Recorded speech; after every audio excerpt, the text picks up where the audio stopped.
Good evening friends, warm welcome to my channel গল্প হলেও সত্যি। আজকে আবার স্যাটারডে, আর আমি হাজির হয়ে গেছি আবার একটা নতুন ভূতের ঘটনা নিয়ে। এই ঘটনাটাও আমার ইউনিভার্সিটির একটা বন্ধুর ঘটনা, তার নিজের জীবনেরই ঘটনা। তো ওর নাম হচ্ছে অ্যানি। তো অ্যানি, ওরা খ্রিশ্চান। তো অ্যানির বিয়ে হয়, মানে আমরা পাস আউট হয়ে গেছি, তারপরে ওর বিয়ে হয়েছে, ওর একটা বাচ্চা মেয়ে হয়েছে, তারপরের ঘটনা আমি বলছি। তো ওর হাজবেন্ড নেভিতে চাকরি করে। তো ওদের তো নানান জায়গায় পোস্টিং হয়, ওরকম ইন্ডিয়ান নেভিতে চাকরি করে। তো পোস্টিং হচ্ছে গোয়াতে। তো ওখানেই ওরা সেটেল করেছে, গিয়ে একটা বাড়ি ভাড়া নিয়েছে। তো ওইখানে ও আর ওর মেয়ে থাকে। ওর হাজবেন্ড তো সকালবেলা বেরিয়ে যায়, রাত্রেবেলা আসে, এরকম ঠিক নেই কিছু। তো এরকম ইয়ে থাকে। এবার প্রথম যখন ওরা বাড়িটাতে গেছে, তো প্রথমেই হচ্ছে বাড়িটা বেশ সুন্দর, এমনি সামনে একটুখানি উঠান আছে। আর মানে একটু যা হয়, মানে ওয়েস্ট বেঙ্গলের কালচার আর গোয়ার কালচার তো এক নয়, একটু তো আলাদা তো আছেই। তো একটু ওরকম ওরা মানিয়ে নিচ্ছিল, যে যেটুকু সমস্যা হচ্ছিল, অসুবিধা হচ্ছিল, মানিয়ে নিচ্ছিল। এবার যা নতুন বাড়িতে মানে নতুন বাড়িতে যাওয়ার পরে যা হয়, প্রচুর কিছু গোছানোর থাকে, এটা এটা গোছানো, ওটা গোছানো, নতুন জায়গায় সেটেল করা। অ্যানি ভীষণ ব্যস্ত হয়ে পড়ে। আর ওর বাচ্চাটা 5 বছর বয়স তখন।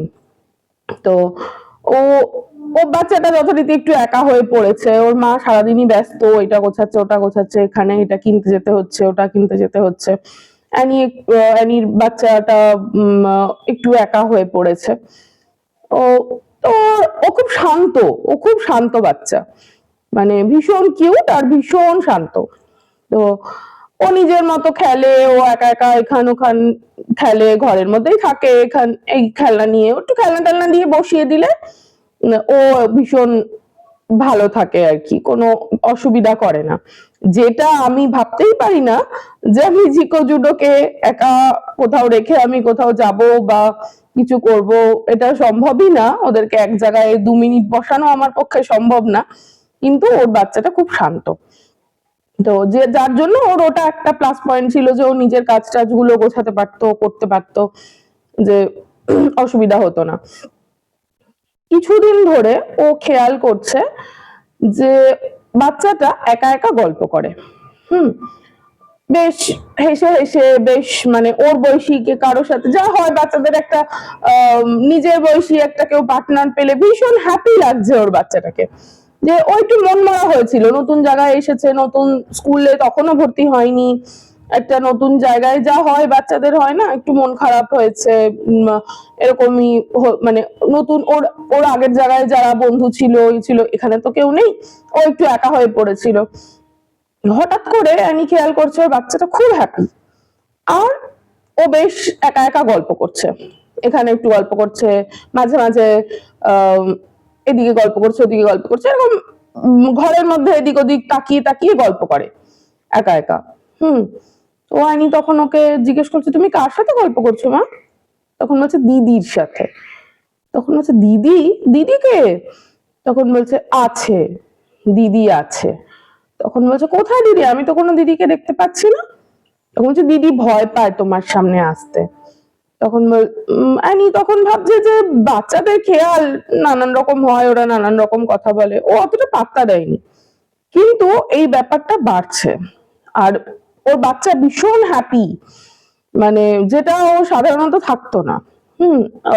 ও একটু নতুন জায়গায় এসে ও একটু মন মরা হয়ে পড়েছিল। ও দেখছে খুব হ্যাপি, খেলে বেড়াচ্ছে, এদিক ওদিক খেলছে, দোলনায় দোল খাচ্ছে।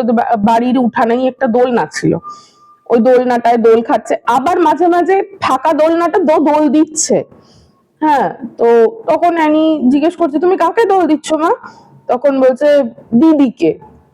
বলছে কেউ তো নেই। বলছে আছে, তুমি দেখতে পাবে না, আমি দিদিকে দেখতে পাচ্ছি। এবার তখন আমি এবার একটু মানে ভাবছে যে সত্যি কি তাই, বেশ অনেকদিন হয়ে গেল, এই দিদির ব্যাপারটা কতদিন চলবে, বাচ্চাদের তো খেয়াল হয়তো 2-4 দিন একটা কিছু নিয়ে হলো, তারপরে আবার ভুলে গেল। কিন্তু ও কিন্তু ব্যাপারটা ভুলছে না, এটা বেশ 2-3 মাস ধরে ও কনস্ট্যান্ট বলে যাচ্ছে দিদির সাথে খেলছে, দিদির সাথে ও পড়ছে, দিদি ওকে লিখে দিচ্ছে কিছু, ও লিখে দিচ্ছে কিছু, এরকম ব্যাপারটা হচ্ছে। এই দোলনায় দোল দিচ্ছে, এইগুলো হচ্ছে কিন্তু। তো আরেকদিন ও দেখছে যে দোলনায় হচ্ছে ও খুব জোরে জোরে দোল খাচ্ছে, যেটা একটা বাচ্চা নিজের পা দিয়ে ইয়ে করে কতটা বেশি জোরে দোল খেতে পারে, ও দেখছে বেশ জোরে দোল হচ্ছে, মানে কেউ একটা জোরে না ঠেললে সেটা সম্ভব না। ও আবার গিয়ে জিজ্ঞেস করেছে, ও যথারীতি একই উত্তর দিয়েছে, মা আমাকে দিদি দোল দিচ্ছে। এইবার ও একটুখানি ভয় পেয়ে গেছে যে কি হচ্ছে ব্যাপারটা। ও না ঘরে ওদের ওদের যে বাইবেল থাকে, ও কয়েকটা বাইবেল কিনে এনেছে, এনে প্রত্যেকটা ঘরে একটা করে বাইবেল রেখে দিয়েছে, ক্রস কিনে এনেছে, বাইবেল কিনে এনেছে, এনে ও সব সব কটা ঘরে রেখেছে। এইবার ওর মেয়ে ভীষণ রেগে গেছে, তুমি কেন এগুলো রেখেছো, এই বাইবেল আর এই ক্রস এগুলো কেন রেখেছো? তখন ও বলছে, কেন, এগুলো তো থাকে, এগুলো তো আমরা আমাদের ঘরে থাকে। বলে, না তুমি এগুলো সরিয়ে দাও, দিদি আসতে পারছে না, দিদি আমার সাথে খেলতে পারছে না, তুমি এগুলো সরাও। এইবার ওর মার মাথায় স্ট্রাইক করেছে যে এইটা কি হচ্ছে, বাইবেল আর ক্রস এনেছি বলে ও আসতে পারছে না, খেলতে পারছে না, কেন বলছে? আর ওর মেয়ে ভীষণ রেগে যাচ্ছে, বাইবেল ফেলে দিচ্ছে, মানে ও ওগুলো রাখতে দেবে না ঘরে। এইবার ও ভীষণ ভয় পেয়ে গেছে তখন, যে কি হবে। তখন ওই ওখানকার একটা চার্চ ছিল, ওই চার্চটাতে গেছে। চার্চটাতে গিয়ে ও ওখানকার ফাদারকে বলেছে, তো ফাদার বলেছে আপনারা কোথায় এসেছেন? তখন ও অ্যাড্রেসটা বলেছে, যে এখানে আমরা এসেছি। তো ফাদার তখন বলেছেন যে আপনাদের কেউ কিছু বলেনি আগে? তখন ওরা তখন বলছে, না আমরা তো অন্য কলকাতা থেকে এসেছি। তখন ফাদার বলছেন যে ওই বাড়িটাতে আগে একটা বাচ্চা নিয়ে থাকতো, একটা ফ্যামিলি থাকতো, সেখানে একটা 6-7 বছরের একটা মেয়ে থাকতো।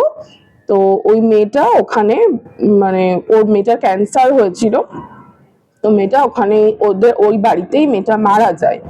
তো মারা যাওয়ার পর ওরা ওই বাড়িটা ছেড়ে দেয়, ওর বাবা মা ওই বাড়িটায় আর থাকতে পারে না, ছেড়ে দেয় বাড়িটা।